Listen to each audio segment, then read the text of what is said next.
Hello बच्चों, welcome to doctors अड्डा। मेरा नाम है भारती और मैं आपकी ज़ूलॉजी एजुकेटर हूँ। आज की ये जो वीडियो होने वाली है शॉर्ट एंड क्रिस्प होने वाली है, बट बहुत इंपॉर्टेंट होने वाली है।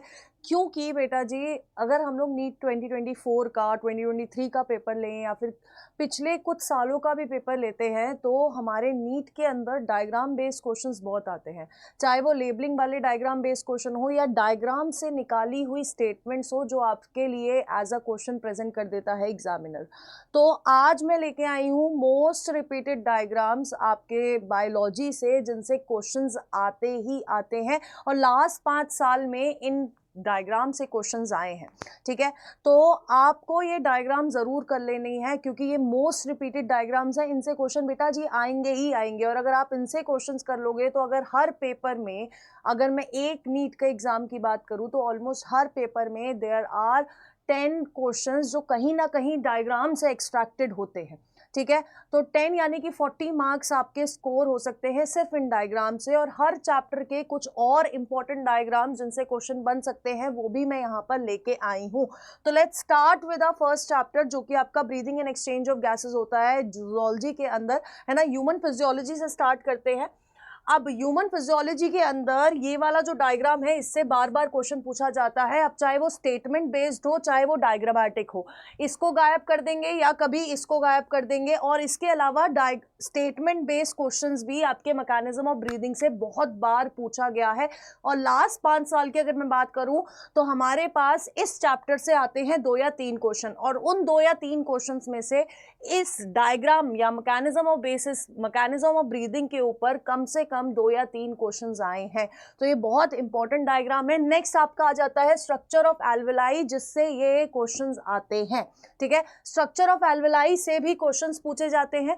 अब ये क्वेश्चन कैसे हो सकते हैं? मेम्ब्रेन बेस्ड क्वेश्चन हो सकते हैं, या फिर यहां से कुछ गायब कर देंगे, या फिर एंडोथीलियम का क्या फंक्शनिंग होती है, इस चीज से रिलेटेड क्वेश्चंस यहां पर पूछे जाते हैं। नेक्स्ट आ जाता है आपका chapter body fluids and circulations, जिसमें आपका जो WBCs, टाइप ऑफ WBCs है, ग्रैन्युलोसाइट्स और ए ग्रैन्युलोसाइट्स जो बेटा जी आपके होते हैं, इनसे डायग्राम बेस्ड क्वेश्चन आते हैं।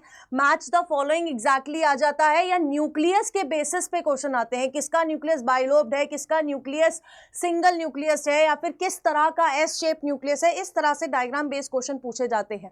अब ये तो आप लोग को पता ही है, ये है आपके ECG का ग्राफ। अब ECG के ग्राफ से कितने क्वेश्चन आते हैं वो आप बहुत अच्छे से क्लियरली जानते हैं। लास्ट अगर मैं 5 साल की बात करूं तो इस ECG से आपके कम से कम 3 से 4 क्वेश्चन पूछे गए हैं। और WBC से ऑलमोस्ट हर साल क्वेश्चंस बन के आते हैं। ठीक है, अब डबल सर्कुलेशन की ये जो डायग्राम है, डायग्राम एग्जैक्टली नहीं पूछी जाती है, बट स्टेटमेंट बेस्ड में, क्योंकि यहां पर सबसे बड़ी कंफ्यूजन होती है पल्मोनरी आर्टरी और पल्मोनरी वेन के अंदर, तो इनसे related question exactly statement base में पूछ लिए जाते हैं कि कौन सी डीऑक्सीजनेटेड ब्लड कैरी कर रही है और कौन सी ऑक्सीजनेटेड ब्लड कैरी कर रही है। ठीक है, अब नेक्स्ट चैप्टर आपका आ जाता है excretory products and there elimination, जिसके अंदर आपका किडनी का स्ट्रक्चर बहुत बार इससे क्वेश्चन आए हैं। ठीक है, साथ ही साथ आपके ये जो पूरा ह्यूमन यूरिनरी सिस्टम है, इससे क्वेश्चन पूछे जाते हैं। नेफ्रॉन के स्ट्रक्चर से क्वेश्चन आए हैं।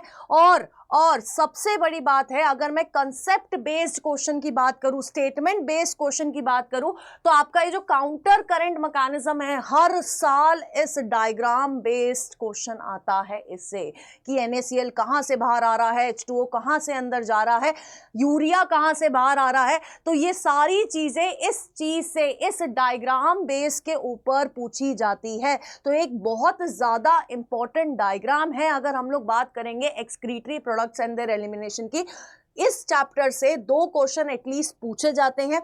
2 क्वेश्चन का एवरेज हम लेके जाते हैं, जिसमें से काउंटर करंट मैकेनिज्म से हर साल क्वेश्चन आता है। तो आप खुद सोच सकते हैं कि यहां पर ये कितना ज्यादा इंपॉर्टेंस रखता है ये वाला डायग्राम। ठीक है, अब अगर हम लोग बात करें तो नेक्स्ट चैप्टर आता है आपका लोकोमोशन एंड मूवमेंट। अब यहां पर आपके जो ये वाला डायग्राम है, सबसे ज्यादा इंपॉर्टेंट है ये वाला डायग्राम, क्योंकि यहां पर आपको A band, Z line, I band, H zone और सैक्रोमेयर, के बारे में पूछा जाता है, ठीक है। और ये डायग्राम ऐसा रिप्रेजेंटेशन होता है जो हमारे कंसेप्ट को थोड़ा इजी तरीके से हमें हमारे दिमाग में बैठा देता है। इनसे रिलेटेड स्टेटमेंट भी एनसीईआरटी में दी गई है और डायग्राम के बेसिस पे भी इससे क्वेश्चंस पूछे जाते हैं। नेक्स्ट आ जाता है आपका एक्टिन और मायोसिन का फिलामेंट का, जो कि चांसेस कम होती हैं, बट अगर मैं स्टेटमेंट बेस्ड क्वेश्चन की पूछूं तो आपके इसके ग्लोबुलर हेड पे कौन सी साइट्स प्रेजेंट है वो डायग्राम में बहुत अच्छे से रिप्रेजेंट करी गई है, तो इससे भी क्वेश्चन पूछे जाते हैं। ये मैकेनिज्म ऑफ मसल कॉन्ट्रैक्शन है और मैं आपको बता देना चाहती हूँ मैकेनिज्म ऑफ मसल कॉन्ट्रैक्शन को सीक्वेंस करने का क्वेश्चन बहुत बार रिपीट हुआ है, एटलीस्ट 2-3 बार ये लास्ट 5 सालों में ये वाला सीक्वेंस करने का क्वेश्चन रिपीट हो चुका है। और यहाँ पर ये वही दिखाता है, ये डायग्राम वही शो कर रहा है कि मसल कॉन्ट्रैक्शन कैसे हो रही है, क्रॉस ब्रिज का फॉर्मेशन कैसे हो रहा है। तो ये एक बहुत ज्यादा इंपॉर्टेंट डायग्राम है अगर हम लोग नीट पर्सपेक्टिव से देखते हैं तो। नेक्स्ट आ जाता है यार, देखो इनसे आपका ये वाला डायग्राम और ये वाला डायग्राम और खासकर दिस डायग्राम जो आपके पेल्विक गर्डल को कहीं ना कहीं शो कर रहा है और पेक्टोरल गर्डल को कहीं ना कहीं शो कर रहा है, तो पेल्विक गर्डल और पेक्टोरल गर्डल बहुत क्लियरली पूछे जाते हैं, ठीक है। और खासकर ये जो आपका कॉक्सल इलियम और ये फ्यूज होके जो आपका बना रहे हैं, पेल्विक गर्डल की फॉर्मेशन कर रहे हैं, इससे रिलेटेड स्टेटमेंट बेस्ड क्वेश्चन बहुत ज्यादा पूछे गए हैं लास्ट 2-3 सालों में, ठीक है। नेक्स्ट अगर हम लोग बात करें, हमारा नेक्स्ट चैप्टर आ जाता है न्यूरल कंट्रोल एंड कोऑर्डिनेशन। देखो बेटा जी, इस चैप्टर से ना काफी सारा पोर्शन जो है वो हटा दिया गया है, ईयर और आईज वाला हटा दिया गया है, सेंसरी ऑर्गन्स हटा दिया गया है, रिफ्लेक्स एक्शन हटा दिया गया है। लेकिन अगर डायग्राम बेस्ड क्वेश्चन की बात करी जाए तो आपका न्यूरॉन का स्ट्रक्चर से क्वेश्चंस आते हैं, माइलिन शीथ कहाँ है, नॉन माइलिनेटेड न्यूरॉन कौन से हैं, इनसे क्वेश्चन पूछे जाते हैं, चाहे वो स्टेटमेंट बेस्ड हो चाहे वो डायग्राम बेस्ड हो। और साथ ही साथ अगर हम लोग बात करें कि केमिकल ट्रांसमिशन किस तरह हो रहा है, तो ये डायग्राम अपने आप में पूरा केमिकल ट्रांसमिशन शो कर देती है, इससे बहुत बार क्वेश्चन पूछे गए हैं। लास्ट जो इसमें इंपॉर्टेंट डायग्राम होता है वो होता है आपके ब्रेन का स्ट्रक्चर। अगर ब्रेन के स्ट्रक्चर की बात करूंगी ना बेटा जी, तो वो सीधे के सीधे आपको लेबलिंग करने के लिए पूछा जाता है।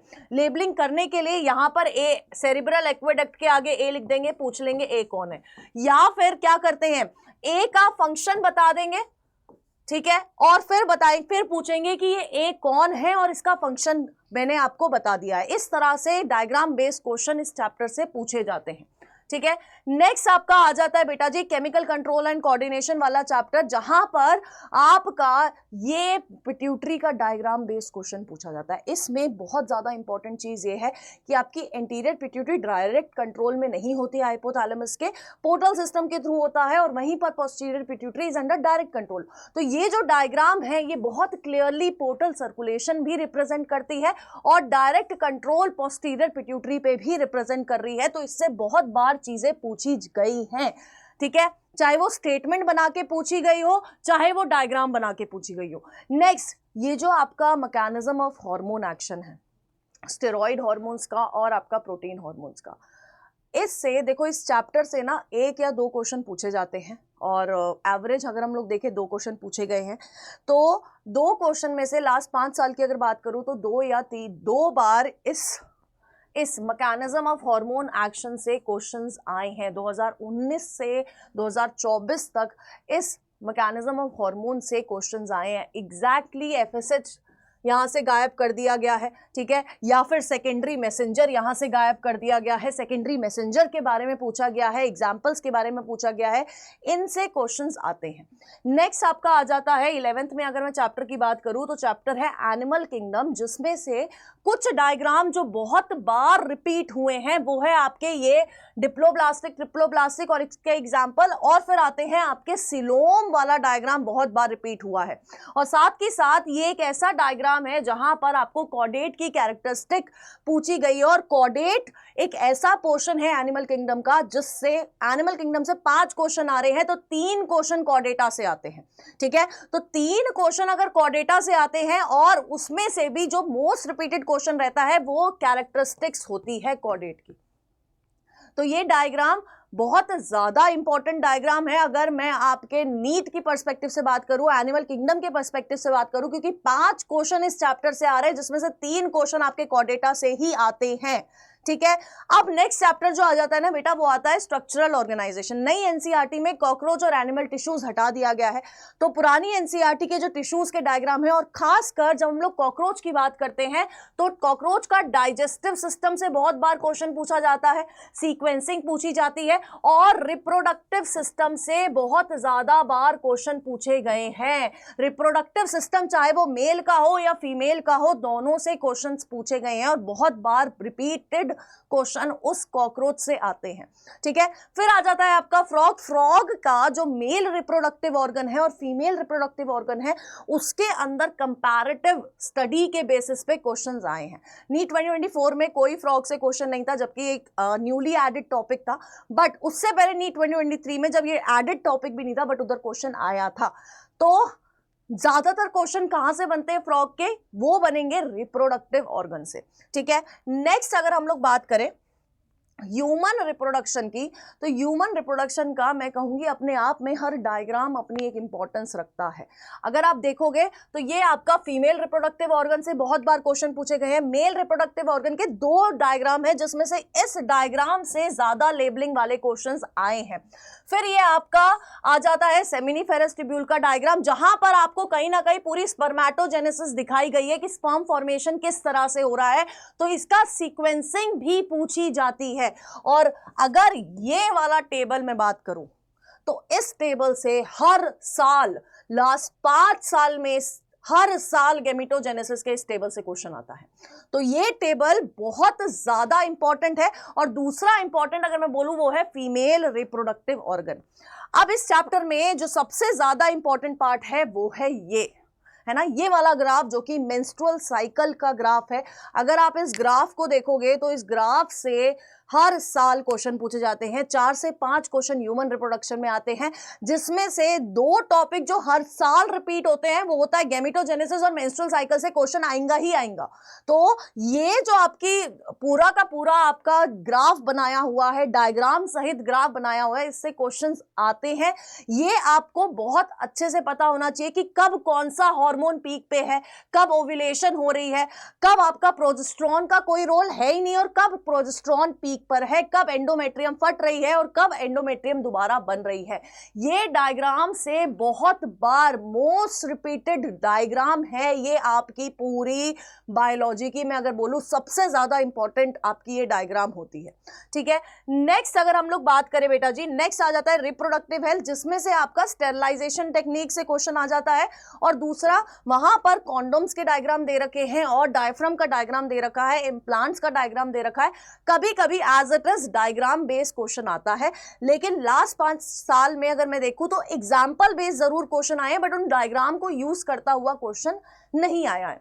ठीक है, नेक्स्ट अगर हम लोग देखेंगे तो वो है ह्यूमन हेल्थ एंड डिजीज, जिसमें ये जो आपकी मलेरिया की साइकिल है, इस पूरी मलेरिया की साइकिल से एक क्वेश्चन हर साल रिपीट होता है।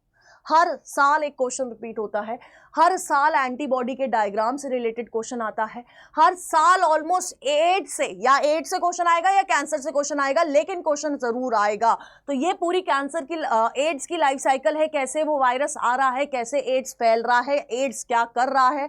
तो ये जो डायग्राम है अपने आप में इंपॉर्टेंट बहुत ज्यादा है। अब मैंने लास्ट ईयर भी, जब मैं लास्ट ईयर नहीं अभी 2024 के नीट से पहले जब मैं मैराथन ले रही थी, तो मैंने बोला था कि ड्रग्स वाले पार्ट से क्वेश्चन जरूर आते हैं। और क्वेश्चन आते हैं कि आपके मॉर्फिन का स्ट्रक्चर कौन सा है, या स्ट्रक्चर दे देते हैं मॉर्फिन, इसमें से वो स्ट्रक्चर किसको रिप्रेजेंट कर रहा है, ये वाला स्ट्रक्चर। और ये जो आपके 3 पौधों का डायग्राम है, ये लास्ट 5 साल में 2 या 3 बार as it is repeated diagram है, एज इट इज रिपीट किया हुआ डायग्राम है। तो ये बहुत ज्यादा इंपॉर्टेंस रखता है। ड्रग्स वाले पोर्शन से, ह्यूमन हेल्थ एंड डिजीज में से एक क्वेश्चन जरूर आता ही आता है, और वो मोस्टली डायग्राम बेस्ड क्वेश्चन ही पूछा जाता है कि ये कौन सा पौधा है या ये कौन सा स्ट्रक्चर है, किसका स्ट्रक्चर है, ये चीज पूछी जाती है। ठीक है, नेक्स्ट अगर हम लोग बात करें इवोल्यूशन की, इवोल्यूशन में सबसे इंपॉर्टेंट ये जो डायग्राम है एक्सपेरिमेंटल बेस्ड डायग्राम है। देखो लास्ट ईयर से पहले इवोल्यूशन से 1 या 2 क्वेश्चन आ रहे थे, लेकिन 2024 का अगर हम लोग दोनों पेपर देखेंगे तो दोनों पेपर में इवोल्यूशन से 3 और 5 क्वेश्चन पूछे गए हैं। अब इवोल्यूशन से हम लोग इस साल भी एक्सपेक्ट कर सकते हैं कि पेपर में इवोल्यूशन से क्वेश्चन ज्यादा आएंगे। तो एक तो ये एसएल मिलर वाला जो आपका पूरा एक्सपेरिमेंट है, ये वाला डायग्राम से बहुत बार क्वेश्चन पूछे गए हैं, रिपीटेडली पूछे गए हैं, और ये जो आपका एनालॉगस होमोलॉगस वाले डायग्राम्स है इससे क्वेश्चन पूछे गए हैं। दूसरा, एज इट इज जो क्वेश्चन आते हैं ना वो इससे आते हैं, अडैप्टिव रेडिएशन से। एज इट इज मतलब ये डायग्राम बेस में एक या दो हटा देंगे और फिर पूछ लेंगे बता दो भैया कौन सा है, मैच द फॉलोइंग कर दो। एग्जैक्ट सेम डायग्राम से क्वेश्चन आ जाते हैं इससे। तो ये डायग्राम बहुत ज्यादा इंपॉर्टेंट है। फिर आता है ये आपका डिफरेंट टाइप ऑफ पीक, कहाँ स्टेबलाइजेशन होता है, कहाँ पर एक ही तरफ वन डायरेक्शन में हो रही है, कहाँ पर दो पीक फॉर्म हो रही है।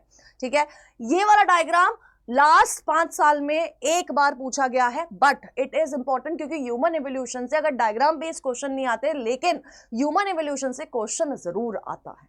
ठीक है, नेक्स्ट अगर हम लोग देखेंगे बेटा जी तो वो है यूनिट बायोटेक्नोलॉजी, सबसे इंपॉर्टेंट यूनिट। 12 क्वेश्चन इस पूरे दोनों चैप्टर से पूछे जाते हैं। सबसे इंपॉर्टेंट है आपका ये वाला डायग्राम। आपको पता होना चाहिए प्लाज्मिड में एम्पिसिलिन पे कौन सी रेजिस्टेंस जीन है, टेट्रासाइक्लिन में कौन सी रिस्ट्रिक्शन साइट्स है, रोप पे कौन सी रिस्ट्रिक्शन साइट है, ओराई क्या है, आपका हिंद 3 कहाँ है, ये सारी चीजें। ये जो डायग्राम है ना, इस डायग्राम में अगर मैं बोल रही हूँ 12 क्वेश्चन इस पूरी यूनिट से आते हैं, तो 12 में से 4 क्वेश्चन प्लाज्मिड से पूछे जाते हैं।